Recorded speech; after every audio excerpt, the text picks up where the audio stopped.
We'll start. So in the studies lecture, we have seen the introduction related to the multi-pressure system. So we are knowing that multi-pressure system means any type of fishery system which is consisting of more than two pressure. Such type of system will be called as a multi-pressure system. So under multi-pressure system, there will be basically two category. First one will be called as a multi-compressive system. Second one will be called as a multi-evaporative system. Out of that multi-compressive system, what is meant by multi-compressive system? So if in the fisheries system, if we are going to use two or more than two compressor, then such type of system will be called as a multi-compressive system. When to use the multi-compressive system? When we require to maintain very low temperature inside the evaporator. When we require to maintain very low temperature inside the evaporator, at that time we require to maintain the high pressure ratio in the fisheries system. So to maintain that high pressure ratio, instead of maintaining that high pressure ratio with the help of single compressor, we have to maintain that high pressure ratio with the help of multiple compression or multiple compressor. And when we are going to do so, that means instead of single compressor, when we are going to use more than two compressor, then what will happen? There will be the saving of work which will be supplied to the compressor, and it will indirectly increase the COP of the system. So that will be called as a multi-compression system. Then we have seen the second type, that is nothing but the multi-evaporative system. So what is meant by multi-evaporative system? So in the fisheries system, if you are going to use two or more than two evaporator, if we are going to use two or more than two evaporator, because normally we are knowing that any of the fisheries system is consisting of one compressor, one condenser, one expansion device, and one evaporator. So if in the fisheries system we are going to use two or more than two evaporator, then such type of system will be called as a multi-evaporative system. When to use the multi-evaporative system? When to use the multi-evaporative system? कधी use करावं लागणार आपल्याला multi-evaporative system? When to use the multi-evaporative system? Can anyone tell me? When we want to maintain different temperature in the different compartment. When we want to maintain different temperature in the different compartment, then we have to maintain, or we have to use two or more than two evaporator. And when we want to maintain the different temperature in the different compartment, then each and every evaporator we require to run at a different pressure. So whenever we are running each and every evaporator at different pressure, then and then only it is possible to maintain the different temperature in the different compartment. So here is the basic application of that multi-evaporative system.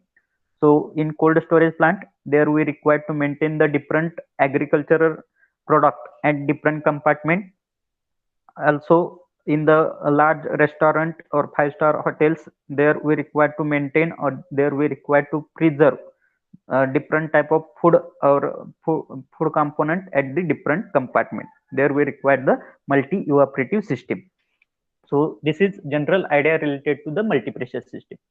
Now next point is, what are the different methods of improving the COP of fisheries system? So can anyone tell me what are the different methods of improving the COP of any of the fisheries system? Then it is possible to improve the COP of any of the fisheries system? कधी possible है? Reduce the compressor work. To reduce the compressor work. Okay. Any another? कॉम्प्रेसरचं work reduce केल्यानंतर आपण काय करू शकतोय? Fishery सिस्टीमचा COP increase करू शकतोय. दुसरा अजून दुसरं कोण सांगेल? We'll tell another things or another application or another methods to improve the COP of fishery system. Okay. Here I am drawing the pH diagram. So as you are knowing the pH diagram, So suppose this has a saturated liquid line and one more line called as a saturated vapor line.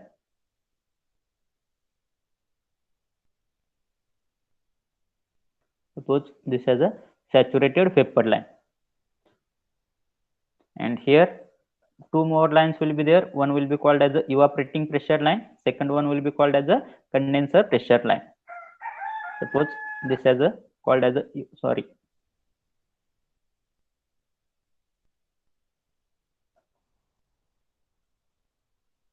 suppose this is called as a evaporating pressure line. Consider this as a straight line, and suppose this as a condenser pressure line. Both the lines are straight line. So we are knowing the pH diagram for standard VCRS system. So the pH diagram for standard VCRS system is nothing but 1 to 2 point will be likewise 1 to 2 line, then 2 to 3 line will be likewise straight line, 3 to 4 will be likewise dotted line, and 4 to 1 will be again likewise. This is nothing but amount of heat absorption. So we are knowing the formula for COP. We are knowing the formula for COP. Though this thing is knowing to you, then also purposefully I am telling to you, because here I want to explain one more point, that is nothing but the flash intercooling. For that purpose I am telling this. So COP of any of the VCRS system is nothing but amount of heat absorbed. COP of any of the VCRS system is nothing but amount of heat absorbed divided by work done on a compressor. Divided by work done on a compressor. So this is the D. Work done on a compressor. So here, if I want to increase COP of any of the VCRS system,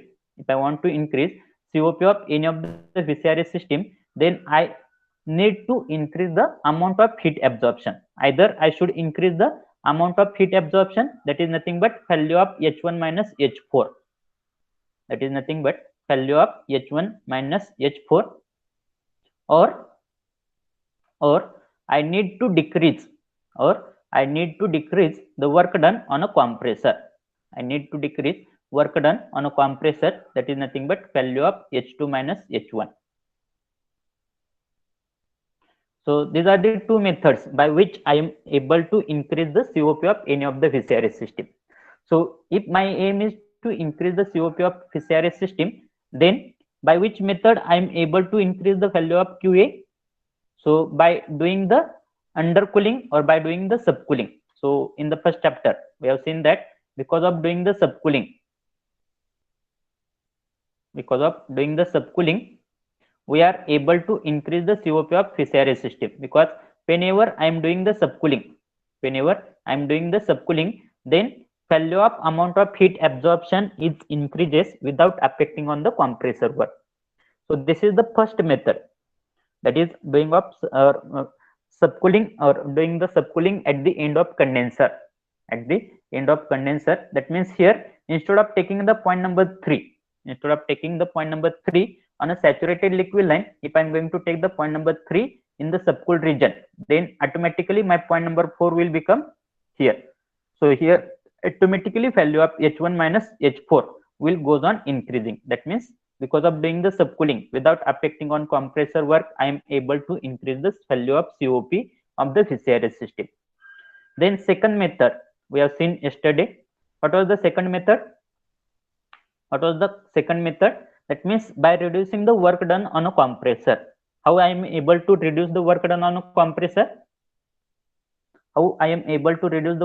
compressor? That means instead of using a single compressor, if I am going to use two or more than two compressor, instead of using a single compressor, if I am going to use two or more than two compressor with intercooling, then in that method also, or by doing that method also, I am able to increase the value of COP. आपण काल बघितले, एक कॉम्प्रेसरच्या ऐवजी जर multistage compression use केलं, जर मी multistaging compression use केलं, तर त्या ठिकाणी काय होतंय, एका कॉम्प्रेसरला जेवढं वर्क डन द्यावं लागत होतं त्यापेक्षा पण कमी वर्क डन आपल्याला त्या नंबर ऑफ कॉम्प्रेसरला द्यावं लागतंय. पण कंडिशन काय आहे, कंडिशन काय आहे, कधी पॉसिबल आहे ते, if compression ratio is very much हाय. म्हणजे ह्या ठिकाणी जर मला इनिशियल प्रेशर किंवा सक्शन प्रेशर जर 1 बार असेल आणि डिस्चार्ज प्रेशर जर मला 50 बार अचीव्ह करायचं असेल किंवा 70 बार अचीव्ह करायचं असेल, या ठिकाणी काय, compression ratio is very much high. So in that case I need to use the multistaging of compression. नाहीतर आपल्याकडे सक्शन प्रेशर असायचं 1 बार आणि डिस्चार्ज प्रेशर असायचं 3 किंवा 4 बार. डिस्चार्ज प्रेशर असायचं 3 किंवा 4 बार, जे की एका कॉम्प्रेसर मध्ये पण पॉसिबल आहे. त्या केसमध्ये जर आपण 2 किंवा 2 पेक्षा अधिक कॉम्प्रेसर यूज केले तर त्या ठिकाणी मल्टीस्टेजिंगला काय होणार आहे, जास्त वर्क डन द्यावं लागणार आहे as compare to single compressor. So when multistaging is desirable, if and only if the pressure ratio value is very much high. If and only if the pressure ratio value is very much high, then and then only we have to use the multi-staging of compressor, and then only we are able to decrease. Then and then only we are able to decrease the work done on compressor. So second method is nothing but because of doing the multi-staging or multi-compression.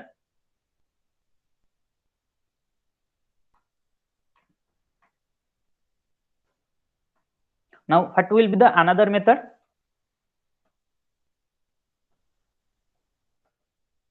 Multi-compression with intercooling. Second method is nothing but multi-compression with intercooling.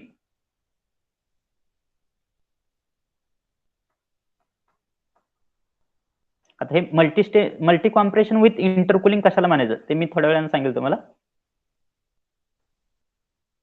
Multi compression with intercooling. So that is the second method by which we are able to increase the COP of physiaris system. Now what will be the another method? Third method. What will be the another method?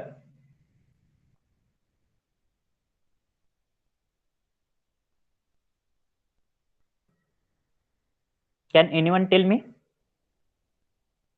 What will be the another method? जर मला आता ह्या ठिकाणी 2 minute लक्ष द्या, work done on a compressor कधी कमी होऊ शकते, ज्यावेळेस तुमचा पॉईंट नंबर किंवा इनलेट ऑफ द कॉम्प्रेसर काय असेल, सॅच्युरेटेड लिक्विड लाईनला जेवढा जवळ असेल किंवा सॅच्युरेटेड वेपर लाईनला जेवढा जवळ असेल तेवढा तुमचं काय होणार आहे, work done on a compressor कमी होणार आहे. सिमिलरली तुमचं heat absorption inside the compressor, heat absorption inside the evaporator कधी वाढणार आहे, तुमचा पॉईंट नंबर 1 तर सेमच राहणार आहे. पॉईंट नंबर 1 तर सेमच राहणार आहे. जेवढा तुमचा पॉईंट नंबर 4, जेवढा हा तुमचा पॉईंट नंबर 4 जो आहे, जेवढा तुमचा पॉईंट नंबर 4 ह्या डायरेक्शनला असेल, म्हणजे सॅच्युरेटेड लिक्विड लाईनला जेवढा क्लोज असेल तुमचा पॉईंट नंबर 4, सॅच्युरेटेड लिक्विड लाईनला जेवढा क्लोज असेल, समजा ह्या ठिकाणी सॅच्युरेटेड लिक्विड लाईनला जेवढा क्लोज असेल तेवढा काय होणार आहे, amount of heat absorption increase होणार आहे. समजते? अमाऊंट ऑफ हीट ऍब्झॉर्प्शन कधी इन्क्रीज होणार आहे, ज्यावेळेस तुमचा पॉईंट नंबर 4 काय इंडिकेट करतोय, पॉईंट नंबर 4 काय इंडिकेट करतोय, इनलेट टू दी इव्हापरेटर जेवढा तुमच्या सॅच्युरेटेड लिक्विड लाईनला क्लोज असेल, जेवढा सॅच्युरेटेड लिक्विड लाईनला क्लोज असेल तेवढा तुमचं काय होणार आहे, amount of heat absorption increase होणार आहे. तर त्यासाठी आपण काय करू शकतो, एक म्हणजे सबकुलिंग आपण पॉईंट नंबर 4 जो आहे तो काय करतोय, सॅच्युरेटेड लिक्विड लाईनला क्लोज मध्ये घेतोय. दुसरी मेथड कोणते, आपल्याला माहित आहे, ज्यावेळेस आपण कोणतीही व्हीसीआरएस सिस्टीम यूज करतो तर त्या व्हीसीआरएस सिस्टीम मध्ये 4 कंपोनंट असतात. पहिला म्हणजे काय असतो, कॉम्प्रेसर असतो, सपोज हा कॉम्प्रेसर आहे. दुसरा काय असतो, कंडेन्सर असतो, हा कंडेन्सर आहे. तिसरा काय असतो, एक्सपान्शन डिव्हाइस आहे. आणि चौथा काय असतो, इव्हापरेटर असतो. समजा हा इव्हापरेटर, आणि इव्हापरेटरचा आउटलेट परत कशाला देतो आपण, कॉम्प्रेसरला. हा समजा कॉम्प्रेसर, हा कंडेन्सर, कंडेन्सरसाठी CN लिहितोय मी. या ठिकाणी काय होणार आहे, हीट रिजेक्शन होणार आहे. हा जो आहे तो एक्सपान्शन वॉल आहे, आणि हा जो आहे तो इव्हापरेटर आहे. आता इव्हापरेटर मध्ये काय होणार आहे, हीट ऍब्झॉर्प्शन होणार. आता आपल्याला काय माहित असतं, ज्यावेळेस आपण इव्हापरेटरचं इनलेट कन्सिडर करतो, इव्हापरेटरचं आता समजा कंडेन्सरचं आउटलेट मी काय कन्सिडर केलं, सॅच्युरेटेड लिक्विड आहे असं कन्सिडर केलं. कंडेन्सरचं आउटलेट काय कन्सिडर केलं, सॅच्युरेटेड लिक्विड आहे असं कन्सिडर केलं. सॅच्युरेटेड लिक्विड आता ज्यावेळेस सॅच्युरेटेड लिक्विड एक्सपांड होईल त्यावेळेस ह्या ठिकाणी काय भेटत असतं आपल्याला? सॅच्युरेटेड लिक्विड एक्सपांड होईल त्यावेळेस आपल्याला इव्हापोरेटरच्या आउटलेटला काय भेटत असतं? लिक्विड प्लस वेपर भेटत असतं. लिक्विड प्लस वेपर भेटत असतं. आणि आपण काय करत असतो, हे जे काय लिक्विड प्लस वेपर आहे ते कशाला देत असतो? इव्हापोरेटरला देत असतो. आणि इव्हापोरेटर मध्ये काय होत असतं? ऍट अ कॉन्स्टंट प्रेशरला हीट ऍब्झॉर्प्शन होत असते. आणि हीट ऍब्झॉर्ब झाल्यामुळे काय होत असतं? त्यातलं जे काय लिक्विड असतं त्याचं कन्व्हर्जन पेपरमध्ये होत असतं. त्या लिक्विड प्लस पेपर मधलं जे काय लिक्विड असतं त्याचं कन्व्हर्जन कशामध्ये होते? पेपरमध्ये होते. पण ह्या पेपरचा काय यूज आहे का? कारण की ह्या ठिकाणी आपण कन्सिडर काय करतोय? इनलेट ऑफ कॉम्प्रेसर काय कन्सिडर करतोय? सॅच्युरेटेड पेपरच कन्सिडर करतोय. जर सुपर हिटेड पेपर असते तर त्या केसमध्ये काय झालं असतं? त्या पेपरनं पण हीट ऍब्झॉर्ब केली असते ह्या इव्हापोरेटर मध्ये. पण आपण काय कन्सिडर केलेलं आहे ह्या ठिकाणी? इनलेट ऑफ कॉम्प्रेसर काय कन्सिडर केलेलं आहे? सॅच्युरेटेड पेपरच कन्सिडर केले. म्हणजे ह्या ठिकाणी पण पेपर जी असणार आहे ती कोणती असणार आहे? सॅच्युरेटेड पेपरच असणार आहे. म्हणजे लिक्विड प्लस पेपर आहे. त्यापैकी जे काही पेपरचा पोर्शन असणार आहे तो कोणता असणार आहे? सॅच्युरेटेड मध्येच असणार आहे. सो ह्यात मधलं जे काही लिक्विड असतं ते लिक्विड फक्त काय करते? हीट ऍब्झॉर्प्शन करते. त्या केसमध्ये ह्या वेपरचा काय संबंध आहे का? किंवा ह्या वेपरचं काय फंक्शन आहे का ह्या इव्हापोरेटर मध्ये? फक्त ती वेपर काय होते? जस्ट ऍज अ बायपास होते. आणि जस्ट ऍज अ बायपास झाल्यामुळे काय होते? त्या ठिकाणी इव्हापोरेटरची साईज वाढते. त्या ठिकाणी काय होते? इव्हापोरेटरची साईज वाढते. जर मी असं केलं की ह्या इव्हापोरेटर नंतर मी जर फ्लॅश चेंबर यूज केला, इव्हापोरेटर नंतर मी जर फ्लॅश चेंबर यूज केला. आता फ्लॅश चेंबर म्हणजे काय? ह्याला काय म्हणतो आपण? फ्लॅश चेंबर म्हणतो. इव्हापोरेटर नंतर जर मी फ्लॅश चेंबर यूज केला तर फ्लॅश चेंबर मध्ये काय होणार आहे? लिक्विड प्लस वेपर असणार आहे. ह्या काय असणार आहे? समजा तुमच्याकडे काय ह्या ठिकाणी आउटलेट ऑफ इव्हापोरेटर काय 90% लिक्विड आहे आणि ते 10% वेपर आहे. ज्यावेळेस हे 90% लिक्विड प्लस 10% वेपर ह्या इव्हापोरेटरला जाते त्यापैकी काय होते? फक्त 90% लिक्विडच काय करते? ह्या ठिकाणी फंक्शनिंग आहे. 10% वेपर काय होते? ऍज इट इज बाहेर येते. म्हणजे जर मी हे 10% पेपर जे की आपल्या एक्सपान्शन वॉल नंतर जनरेट झालेलं आहे ते जर डायरेक्टली मी कॉम्प्रेसरच्या इनलेटला दिलं आणि जे काय फक्त लिक्विड आहे ते लिक्विड जर मी ह्या इव्हापोरेटर मधून पास केलं, जे काय लिक्विड आहे ते लिक्विड जर मी फक्त इव्हापोरेटर मधून पास केलं तर काय होणार आहे? त्या ठिकाणी जे काय कम्प्लीट लिक्विड आहे ते कम्प्लीट लिक्विड ह्या इव्हापोरेटर मधून पास झाल्यामुळे काय होणार आहे? त्या ठिकाणी कम्प्लीट हीट ऍब्झॉर्प्शन होणार आहे. त्यामुळे ह्या इव्हापोरेटरचं इफेक्टिव्हनेस जो आहे किंवा इव्हापोरेटरची इफिशियन्सी जी आहे ती काय होणार आहे? इन्क्रीज होणार आहे. आणि त्या ठिकाणी आउटलेटला काय मिळणार आहे आपल्याला? सॅच्युरेटेड वेपर मिळणार आहे. ही सॅच्युरेटेड वेपर आणि ह्या फ्लॅश चेंबर मधून आलेली सॅच्युरेटेड वेपर ती परत आपण कशाला देणार आहे? कॉम्प्रेसरला देणार आहे.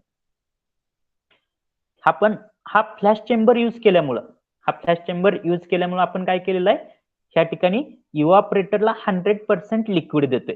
इव्हापोरेटरला 100% लिक्विड देतोय. म्हणजे तुमचा पॉईंट नंबर 4 कुठे येणार आहे?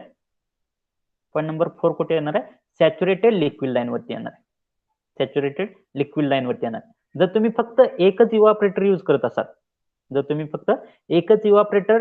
फक्त जर तुमची सिंपल व्हीसीआरएस सिस्टीम असेल,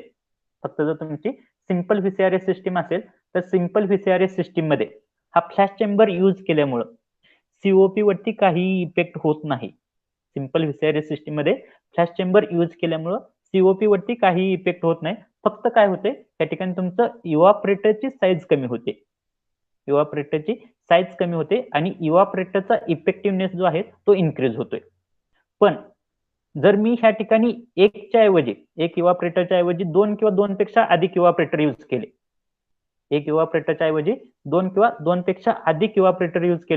किंवा एक कॉम्प्रेसरच्या ऐवजी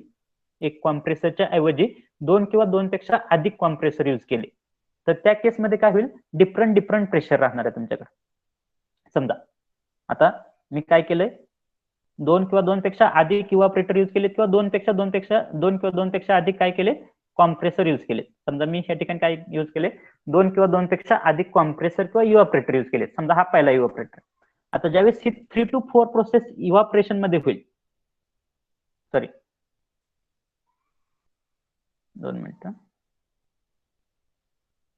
ज्यावेळेस ही 3 to 4 प्रोसेस होईल पहिल्या एक्सपान्शन वॉल मध्ये, या ठिकाणी मी काय केलं? 2 किंवा 2 पेक्षा अधिक एक्सपान्शन वॉल आणि इव्हापोरेटर पण यूज केले. आता 3 to 4 प्रोसेस कशामध्ये झाली? ह्या पहिल्या एक्सपान्शन वॉल मध्ये झाली. आता पहिले एक्सपान्शन वॉल मध्ये तयार झालेली जी काय लिक्विड प्लस वेपर आहे त्यापैकी फक्त वेपर मी कशाला पाठवलेली आहे, त्या ठिकाणी इनलेट ऑफ कॉम्प्रेसरला पाठवले. आणि जे काय 100% लिक्विड होतं ते लिक्विड 100% लिक्विड परत मी कशाला देणार आहे, इव्हापरेटरच्या इनलेटला देणार आहे. त्यामुळे ही माझी 3 to 4 प्रोसेस अशी होईल. आणि त्यामुळे काय होणार आहे, या ठिकाणी जो काही अमाऊंट ऑफ हीट ऍब्झॉर्प्शन जे होते, अमाऊंट ऑफ हीट ऍब्झॉर्प्शन काय होणार आहे, इन्क्रीज होणार आहे. तर हा जो काय डिव्हाइस आहे, जो काय करतोय, लिक्विड आणि वेपर, त्या रेफ्रिजरंटची लिक्विड आणि वेपर कॅटेगरी आहे त्याला काय करतोय, सेपरेट करतोय. त्याला मी काय म्हणणार आहे, फ्लॅश चेंबर म्हणणार आहे. आणि जर मी फ्लॅश चेंबर सिंपल व्हीसीआरएस सिस्टीम मध्ये यूज करत असेल तर त्या केसमध्ये सीओपी इन्क्रीज न होता काय होतोय, इव्हापरेटरची साईज कॉम्पॅक्ट होते किंवा इव्हापरेटरची साईज कमी होते आणि इव्हापरेटरचा इफेक्टिव्हनेस जो आहे तो इन्क्रीज होतोय. पण जर मी फ्लॅश चेंबर टू मल्टीप्रेशर सिस्टीम मध्ये यूज केला, फ्लॅश चेंबर मल्टीप्रेशर सिस्टीम मध्ये जर यूज केला तर त्या केसमध्ये काय होते, माझी व्हीसीआरएस सिस्टीमचा काय होतोय, सीओपी इन्क्रीज होतोय. तर 3 मेथड आहेत सीओपी इन्क्रीज करायच्या. पहिली मेथड कोणते, बाय डुईंग द सबकुलिंग. दुसरी मेथड कोणते, multistage compression with intercooling, multistage compression with intercooling. आणि तिसरी स्टेज कोणते, किंवा तिसरी मेथड कोणते, by using the flash chamber, by using flash chamber.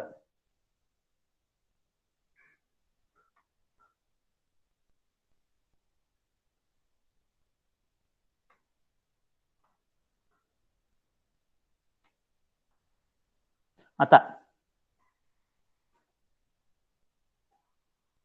2 मिनिटं, by using flash chamber. So these are the three methods. These are the three methods by which we are able to increase the COP of any of the VCRS system. Are you getting? इथपर्यंत समजलं का सगळ्यांना? Yes or no?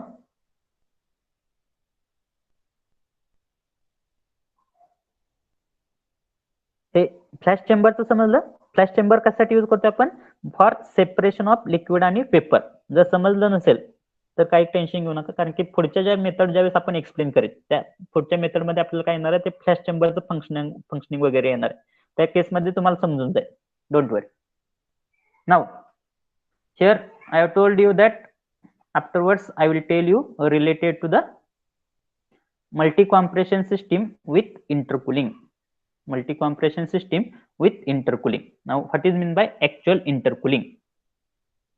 मी काय करतोय, ह्या ठिकाणी complete slide erase करतोय. फक्त आपण आता काय अंडरस्टँडिंग करणार आहे, multi compression system with intercooling. त्या ठिकाणी इंटरकुलिंगचे 3 टाइप आहेत. इंटरकुलिंगचे 3 टाइप आहेत. That intercooling will have 3 type. First type is nothing but water intercooling, water intercooling. Second type is nothing but flash intercooling. Second type is nothing but flash intercooling, and third one will be called as the flash chamber without intercooling. Flash chamber without intercooling. आता intercooling कशासाठी use करतोय आपण, कोण सांगेल intercooling कशासाठी use करतोय? Multi compression with intercooling याचा अर्थ काय, ही जर तुमची व्हीसीआरएस सिस्टीम असेल तर त्या ठिकाणी काय करता तुम्ही, एक कॉम्प्रेसरच्या ऐवजी 2 किंवा 2 पेक्षा अधिक कॉम्प्रेसर वापरताय. आता ह्या पहिल्या कॉम्प्रेसर मध्ये काय झालं, सॅच्युरेटेडचं कन्वर्जन सुपरहिटेड झालं.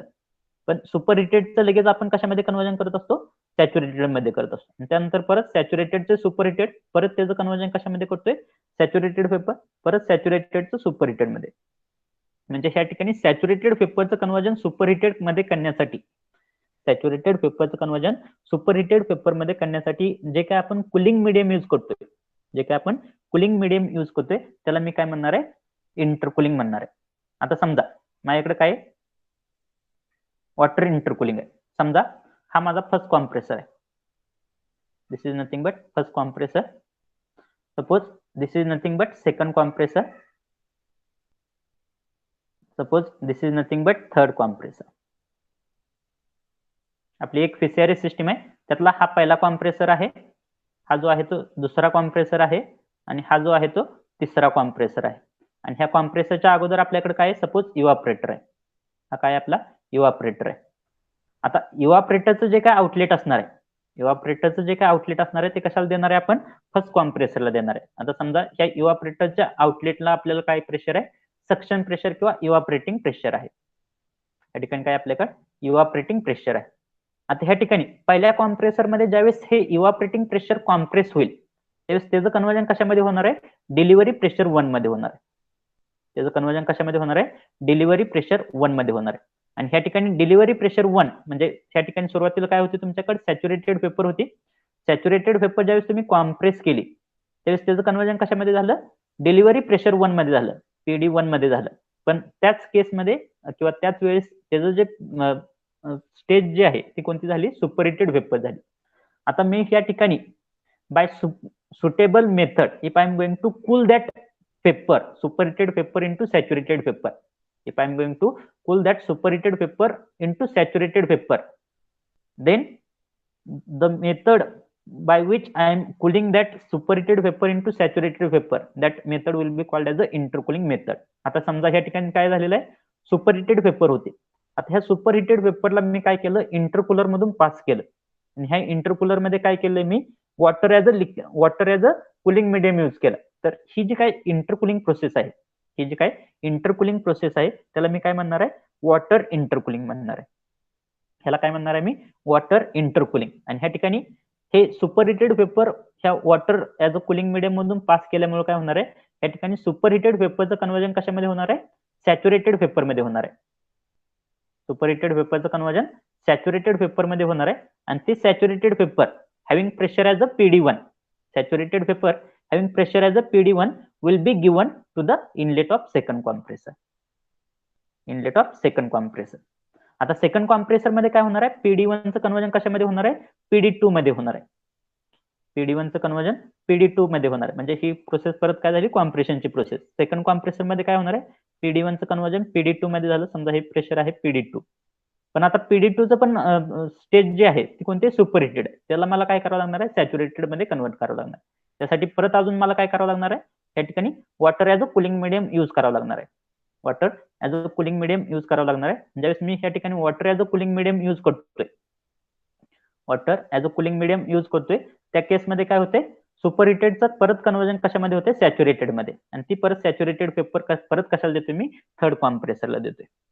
तर हे जे काही इंटरकुलिंग आहे, हे जे काही इंटरकुलिंग आहे त्याला मी काय म्हणणार आहे, वॉटर इंटरकुलिंग म्हणणार आहे. Multistage compression with water intercooling. समजते हे, येस और no, multistage compression with water intercooling समजलं होय की नाही. ओके. आता दुसरं कोणतं आहे, फ्लॅश इंटरकुलिंग आहे. दुसरी जी मेथड आहे ती काय म्हणते, फ्लॅश इंटरकुलिंग आहे. आता हे तुम्ही अज्युमच करू नका, 2 मिनिट. तुमच्याकडे तुम्ही अज्युम काय करा, फक्त काय 3 कॉम्प्रेसर आहेत.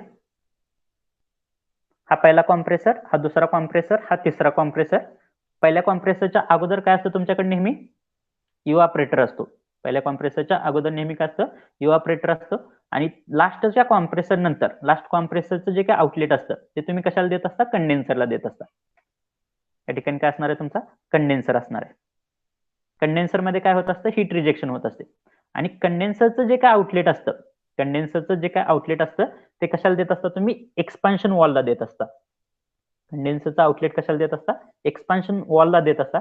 आता ह्या ठिकाणी जर मी सिंगल एक्सपान्शन वॉल यूज करायच्या ऐवजी, सिंगल एक्सपान्शन वॉल यूज करायच्या ऐवजी जर मल्टिपल एक्सपान्शन वॉल यूज केले, म्हणजे मी ह्या ठिकाणी काय केला, ह्या ठिकाणी एक एक्सपान्शन वॉल यूज केला. आता हा एक्सपान्शन वॉल काय करेल, ह्या ठिकाणी माझं प्रेशर कोणतं होतं, कंडेन्सर प्रेशर होतं. या ठिकाणचं प्रेशर काय, कंडेन्सर प्रेशर. कारण की outlet of compressor, last compressor काय असणार आहे, कंडेन्सर प्रेशर असणार आहे.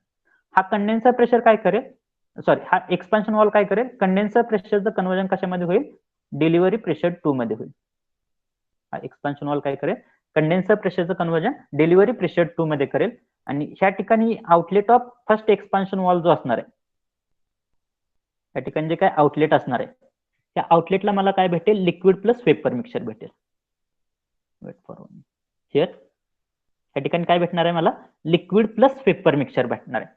आणि आपल्याला काय माहित असतं, एक्सपान्शन वॉलचं जे काय आउटलेट असतं, एक्सपान्शन वॉलच्या आउटलेटला आपल्याला काय भेटत असतं, लोएस्ट टेम्परेचर भेटत असतं. आता ह्या ठिकाणी हा जर मी फ्लॅश चेंबर यूज केला, या ठिकाणी जर मी फ्लॅश चेंबर यूज केला, फ्लॅश चेंबर म्हणजे काय असणार आहे, त्या ठिकाणी लिक्विड प्लस वेपर मिक्सचर असणार आहे. जर मी हा फ्लॅश चेंबर जो आहे तो फ्लॅश चेंबर ऍज अ इंटरकुलर म्हणून जर यूज केला, हा फ्लॅश चेंबर ऍज अ इंटरकुलर म्हणून जर यूज केला, म्हणजे हे जे काय सेकंड कॉम्प्रेसरचं आउटलेट होतं ते सेकंड कॉम्प्रेसरचं आउटलेट काय होतं, सुपर हिटेड वेपर होतं. ते सुपर हिटेड वेपर जे आहे ते डायरेक्टली मी कशामधून पास करणार आहे, या ठिकाणी जर त्या फ्लॅश चेंबर मधून पास केलं, सुपर हिटेड वेपर जर मी डायरेक्टली फ्लॅश चेंबर मधून पास केलं आणि ह्या ठिकाणी फ्लॅश चेंबरचं टेम्परेचर काय होतं, लोएस्ट टेम्परेचर होतं. त्यामुळे ह्या ठिकाणी काय झालेलं आहे, सुपर हिटेड वेपरचं कन्व्हर्जन परत कशामध्ये झालेलं आहे, सॅच्युरेटेड वेपरमध्ये झालेलं आहे. जर ही प्रोसेस असेल, म्हणजे या ठिकाणी जर मी सुपर हिटेड वेपरचं कन्व्हर्जन सॅच्युरेटेड वेपर कशाच्या सहाय्याने करत असेल, by using the flash chamber करत असेल, तर त्याला काय म्हणणार आहे मी, फ्लॅश इंटरकुलिंग म्हणणार आहे. त्या मेथडला काय म्हणणार आहे, फ्लॅश इंटरकुलिंग मेथड. समजतंय? फ्लॅश इंटरकुलिंग कशाला म्हणायचं, फ्लॅश इंटरकुलिंग कशाला म्हणायचं समजते का? आता ह्या ठिकाणी हे जे काय आउटलेट असणार आहे, फ्लॅश चेंबरचं जे काय आउटलेट असणार आहे, ती परत मी कशाला देणार आहे, सेकंड एक्सपान्शन वॉलला देणार आहे. आता ह्या ठिकाणी प्रेशर काय होतं, PD2 होतं, PD2 होतं. आता हे PD2चं कन्व्हर्जन ह्या ठिकाणी कशामध्ये होणार आहे, PD1 मध्ये होणार आहे. डिलिव्हरी प्रेशर 1 मध्ये होणार आहे. परत ह्या ठिकाणी अजून काय असणार आहे, फ्लॅश चेंबर असणार आहे. या ठिकाणी अजून परत काय असणार आहे, फ्लॅश चेंबर असणार आहे. फ्लॅश चेंबर मध्ये काय असणार आहे, परत लिक्विड प्लस वेपर मिक्सचर असणार आहे. सॉरी, या ठिकाणी परत अजून काय असणार आहे, लिक्विड प्लस वेपर मिक्सचर असणार आहे. आणि ह्या ठिकाणी जर मी फर्स्ट कॉम्प्रेसरचं जे काय आउटलेट होतं, फर्स्ट कॉम्प्रेसरचं आउटलेटला काय आहे, सुपर हिटेड वेपर आहे. ते सुपर हिटेड वेपर जर मी ह्या फ्लॅश चेंबर मधून पास केलं आणि त्या ठिकाणी जर मी सुपर हिटेड वेपरचं कन्व्हर्जन सॅच्युरेटेड वेपर मध्ये केलं by using cooling medium as a flash, कारण की एक्सपान्शन वॉल नंतरचं टेम्परेचर जे असतं ते काय असतं, लोएस्ट टेम्परेचर असतं. तुम्हाला इथे दिसेल या ठिकाणी, this is nothing but outlet of expansion valve. हे 3 to 4 प्रोसेस जे आहे ती काय, एक्सपान्शन प्रोसेस आहे. आणि 4 पॉईंटला काय भेटते आपल्याला, लोएस्ट टेम्परेचर भेटते. आणि ह्या लोएस्ट टेम्परेचरच्या सहाय्याने आपण काय करतोय, कॉम्प्रेसरचं जे काय आउटलेटचं टेम्परेचर होतं ते काय करतोय, आपण कूल करतोय. म्हणजे सुपर हिटेडचं कन्व्हर्जन कशामध्ये करतोय, सॅच्युरेटेड वेपरमध्ये करतोय. तर ह्या प्रोसेसला मी काय म्हणणार आहे, फ्लॅश इंटरकुलिंग प्रोसेस म्हणणार आहे, फ्लॅश इंटरकुलिंग प्रोसेस. आणि तिसरी जी आहे ती प्रोसेस काय नाव आहे तिचं, flash intercooling, sorry, flash chamber without intercooling.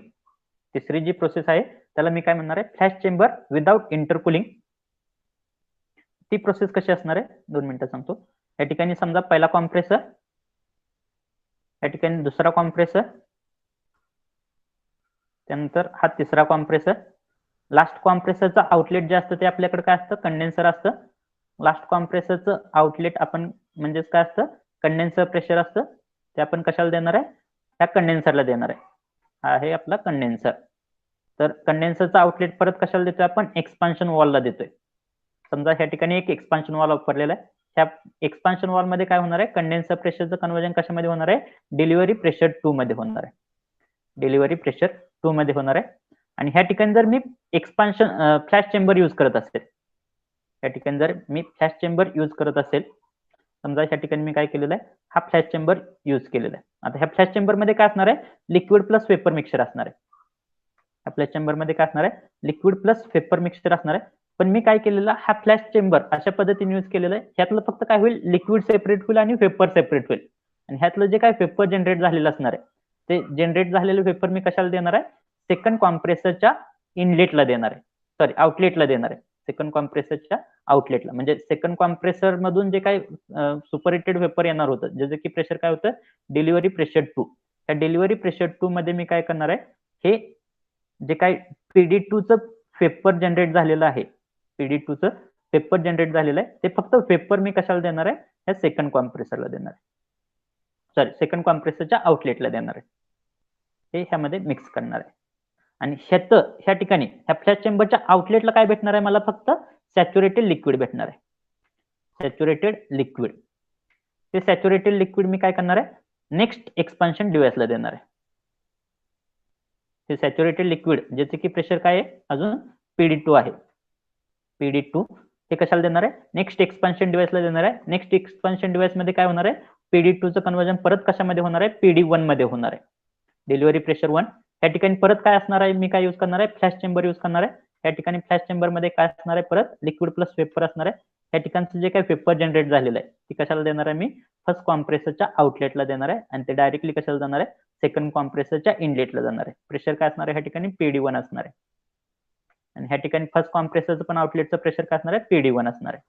आणि ह्या सेकंड फ्लॅश चेंबरच्या आउटलेटला आता आपल्याला काय भेटेल, सॅच्युरेटेड लिक्विड भेटेल. लिक्विड वेपर भेटणार नाही, या ठिकाणी काय भेटेल, सॅच्युरेटेड लिक्विड भेटेल आणि त्याचं प्रेशर काय असणार आहे, PD1 असणार आहे. आता हे सॅच्युरेटेड लिक्विड मी कशाला पास करणार आहे, अजून एकदा एक्सपान्शन डिव्हाइस मधून पास करणार आहे. अजून एकदा एक्सपान्शन डिव्हाइस मधून पास करणार आहे. एक्सपान्शन डिव्हाइस मधून पास केल्यानंतर ह्या ठिकाणी मला काय भेटेल, लिक्विड प्लस वेपर भेटेल. पण ह्या ठिकाणी प्रेशर काय झालेलं असेल, इव्हापरेटिंग प्रेशर झालेलं असेल. इव्हापरेटिंग प्रेशर आणि हे लिक्विड प्लस वेपर जे आहे, ज्याचं की प्रेशर काय, इव्हापरेटिंग प्रेशर, ते कशाला देणार आहे मी, इव्हापरेटरला देणार आहे. आणि इव्हापरेटरचं जे आउटलेट आहे ते परत कशाला देणार आहे मी, कॉम्प्रेसर 1 ला देणार आहे. आता ह्या ठिकाणी जो काय फ्लॅश चेंबर यूज केलेला आहे मी, तो फ्लॅश चेंबर कशासाठी यूज केलेला आहे, मेन पर्पज काय आहे ह्या फ्लॅश चेंबरचा, इंटरकुलिंग करतोय का हा flash chamber,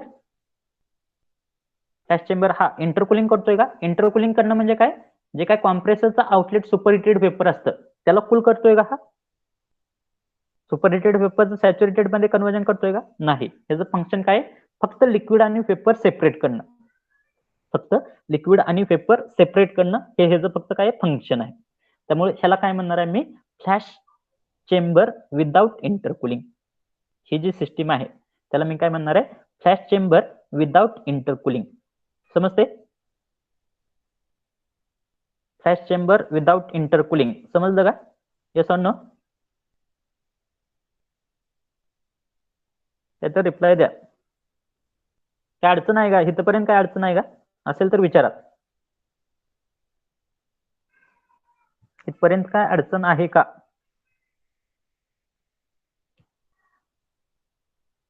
okay, shall we proceed further.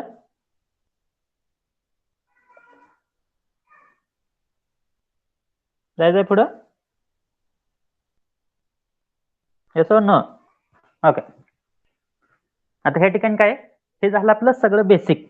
हे जर बेसिक समजलं असेल तर इथून पुढं फक्त 10 सिस्टीम आहेत. आणि 10 सिस्टीम मध्ये काय, फक्त तुम्हाला त्या नावावरून तुम्हाला काय करायचंय, सिस्टीमचे डायग्राम ड्रॉ करायचे, त्याची पीएच डायग्राम ड्रॉ करायचे. सिस्टीमच्या नावावरून डायग्राम ड्रॉ करायचे आणि त्याची पीएच डायग्राम ड्रॉ करायचे. आणि सिस्टीमची डायग्राम आणि पीएच डायग्राम या दोन्हीचं कंपॅरिझन करून किंवा दोन्हीचा मेळ लावून आपल्याला काय करायचं, राईटअप लिहायचंय. त्यालाच काय म्हणतोय आपण, एक्सप्लेनेशन म्हणतोय. So that is nothing but end of our chapter number 2. So we have to study total 10 systems. So for studying of those 10 systems, you should know the names of those 10 systems. So first system is nothing but, सिस्टीमच्या नावातच सगळं काय दिलेलं असतं. First system is nothing but compound compression with water intercooler and single expansion wall. Second system, compound compression with flash intercooling with single expansion wall along the flow line of evaporator. Then third one is nothing but compound compression with multiple expansion wall in series with flash chamber but no intercooling. And last one is nothing but compound compression with multiple expansion wall and flash intercooling. So I request all of you, please read all the names once again, all the 4 systems name. Take 2-minute time and read all the names.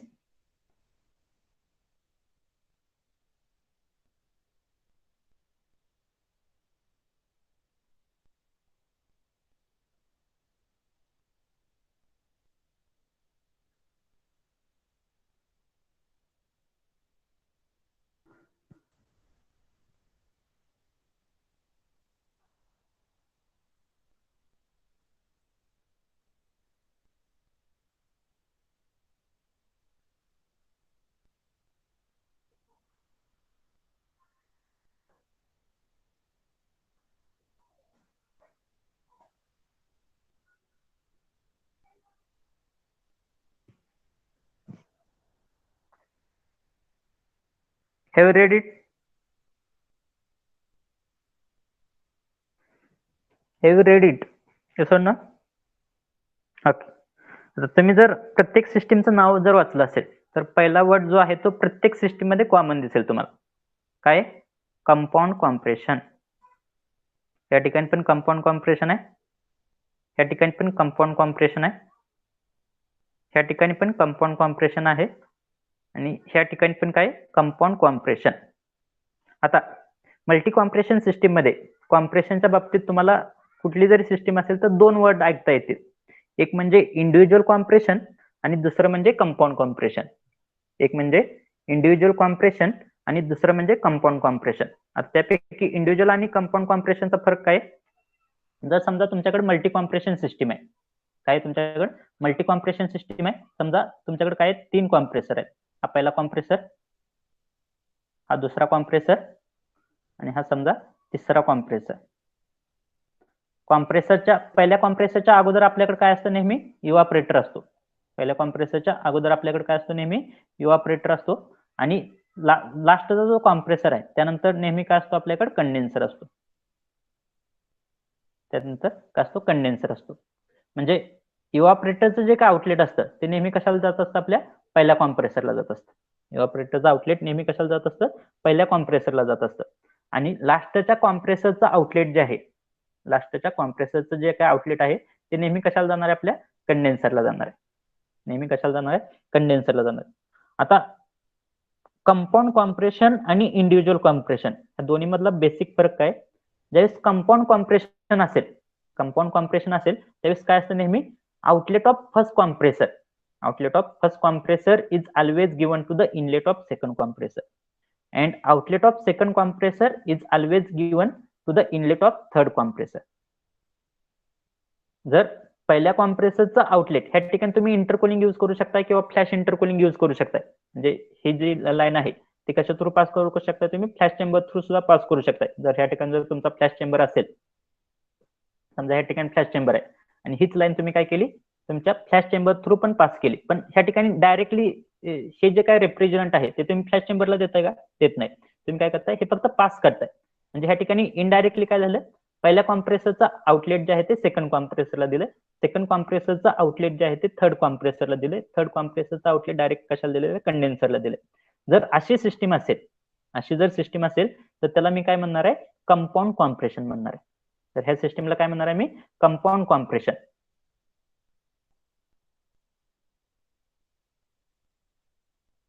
त्या सिस्टीमला काय म्हणणार आहे? Compound compression म्हणणार आहे. आणि दुसरी कोणती आपल्याकडे? दुसऱ्या सिस्टीमचं नाव काय? Individual compression. आता इंडिव्हिज्युअल कॉम्प्रेशनचा अर्थ काय? जर समजा तुमच्याकडे अशी सिस्टीम आहे, ज्या सिस्टीम मध्ये काय करता तुम्ही? प्रत्येक कॉम्प्रेसरचं जे काही इनलेट आहे, ते कशा थ्रू आहे? इव्हापरेटर थ्रू आहे. म्हणजे मल्टी इव्हापरेटिव्ह सिस्टीम मध्ये हे पॉसिबल आहे. प्रत्येक कॉम्प्रेसरचं इनलेट जे आहे ते काय? इव्हापरेटर थ्रू आहे आणि प्रत्येक कॉम्प्रेसरचं आउटलेट तुम्ही काय करताय? कनेक्ट करताय. प्रत्येक कॉम्प्रेसरचं आउटलेट तुम्ही कनेक्ट करताय आणि ते कशाला देताय? तुम्ही तुमच्या कंडेन्सरला देताय.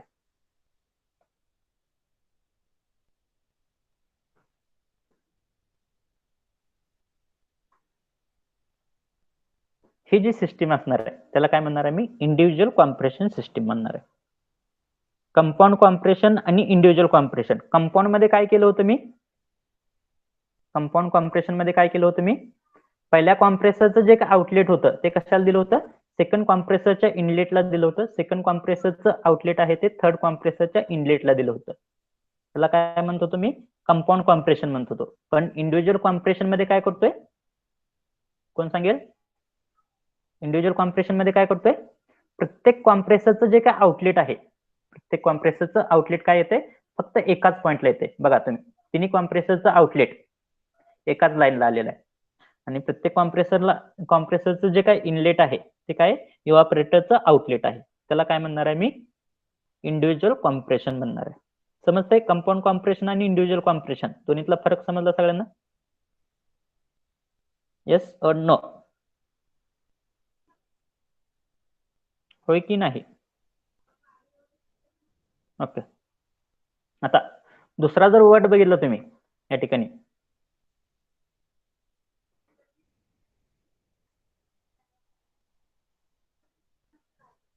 दुसरा वर्ड काय? या ठिकाणी काय? Water intercooler. या ठिकाणी काय? Flash intercooling. त्यानंतर multiple expansion wall in series with flash chamber but no intercooling. Flash chamber but no intercooling. आणि लास्ट काय multiple expansion valve with flash intercooling. हे कुलिंगच्या बाबतीत आहे. काय दिलेलं आहे? वॉटर इंटरकुलिंग, फ्लॅश इंटरकुलिंग, त्यानंतर flash chamber but no intercooling आणि फ्लॅश इंटरकुलिंग. वॉटर इंटरकुलिंगचा अर्थ काय? वॉटर इंटरकुलिंगचा अर्थ काय? ज्यावेळेस मी प्रत्येक कॉम्प्रेसरच्या आउटलेटला water as a cooling medium use करत असेल to convert the superheated vapour into saturated vapour, त्याला मी काय म्हणणार आहे? वॉटर इंटरकुलिंग म्हणणार आहे. फ्लॅश इंटरकुलिंग कशाला म्हणतोय आपण? जर पहिल्या कॉम्प्रेसरचं आउटलेट जे की सुपरहिटेड वेपर आहे ते कशा थ्रू पास करतोय? मी फ्लॅश चेंबर थ्रू पास करतोय. आणि फ्लॅश चेंबर थ्रू पास केल्यामुळे काय होते? सुपरहिटेडचं कन्वर्जन कशामध्ये झालेलं आहे? सॅच्युरेटेड मध्ये होते. तर त्या केसला मी काय म्हणणार आहे? फ्लॅश इंटरकुलिंग म्हणणार आहे. आणि तिसरी जी सिस्टीम आहे ती flash chamber but no intercooling. हेच बघा, flash chamber but no intercooling. Flash chamber but no इंटरकुलिंगचा अर्थ काय? त्या ठिकाणी फ्लॅश चेंबर आहे पण फंक्शन काय फ्लॅश चेंबरचं? फंक्शन काय फ्लॅश चेंबरचं? टू सेपरेट द लिक्विड आणि वेपर. फक्त तुम्हाला सांगितलेलं एक सिस्टीम. या ठिकाणी काय एक्सपान्शन वॉल नंतर तुमच्याकडे काय फ्लॅश चेंबर आहे. फ्लॅश चेंबर मध्ये काय लिक्विड प्लस वेपर मिक्सर आहे. पण ह्यातलं जे काय वेपर आहे ते फक्त तुम्ही काय करताय? कॉम्प्रेसरच्या इनलेटला देताय. आणि जे काय लिक्विड असेल ते कशाला देताय? पुढे पास करताय. त्याला काय म्हणायचं आहे? Flash chamber but no intercooling. समजलं? Water intercooling, flash intercooling, flash chamber but no intercooling. समजलं का? येस और no? Please tell me whether you understood or not. Okay. आता लास्ट एक आहे ते काय? लास्ट जर नाव वाचलं तर ते रिलेटेड टू एक्सपान्शन वॉल आहे. त्या ठिकाणी काय म्हणलेलं आहे? एक म्हणजे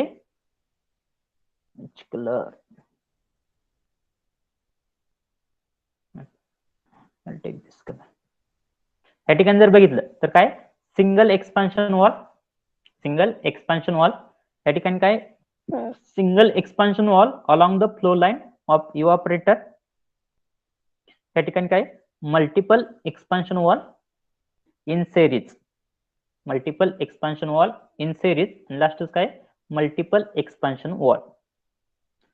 त्याचा साधा सरळ अर्थ सांगतो 2 मिनिटांमध्ये कारण की आता टाइम पण झालेला आहे. जे काय रिमेनिंग पार्ट असेल उद्या आपल्याला रिवाइज करावं लागणार आहे एकदा. Expansion valve, single expansion valve आणि मल्टिपल एक्सपान्शन वॉल कधी म्हणायचं? ज्यावेळेस हा तुमचा काय कंडेन्सर आहे.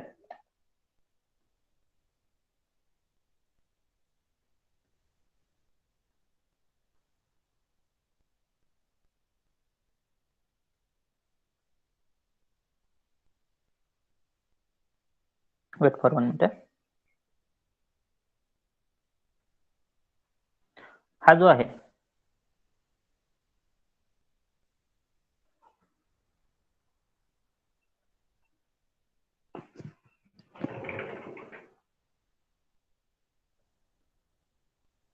Sorry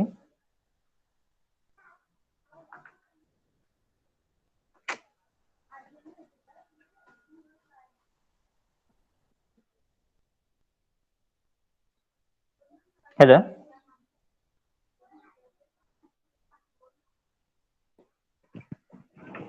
Deepa.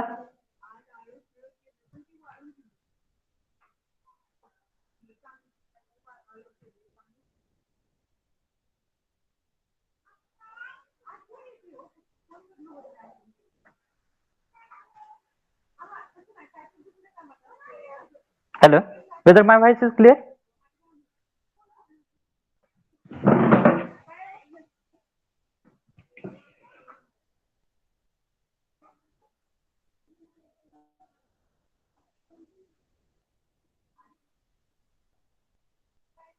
Hello, whether my voice is clear? Can anyone tell me? Huh? Hello? Yes, sir. Okay. So whatever remaining part will be there because my cell phone got hang. So whatever remaining part will be there, we will take in the next lecture. So I am unable to take that attendance. So you are requested to write your roll number. So I will copy that roll number from your chat box. So in tomorrow's lecture, we will continue that lecture.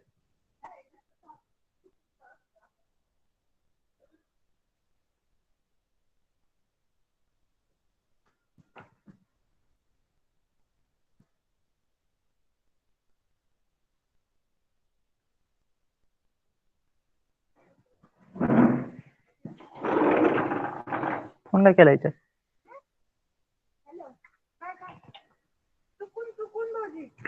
Hang झालं सगळे cut करा cut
कटताय का नाही cut हे बघ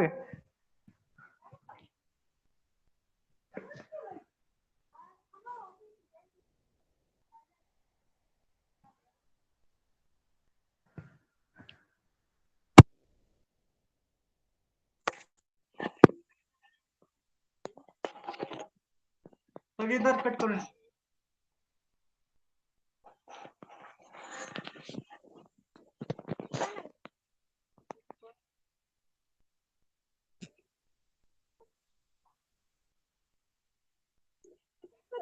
reply with message.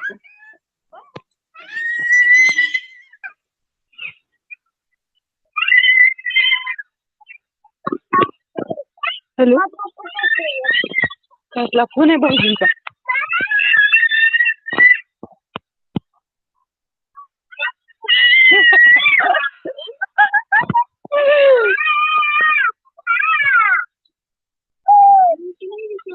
नाही चालू बघ मी एक बी रिंग ओ भाऊजी तुमचा फोन देऊन टाका बरं ताईला नाही तर माझ्याकडे एकदा द्या मी सगळं डिलीट मारून देते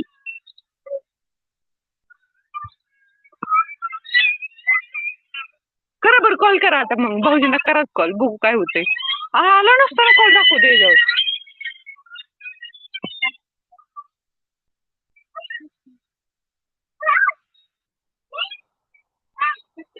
हा आज आता झाला कट देवा देवा ह्यांचा फोन आपण कॉल केला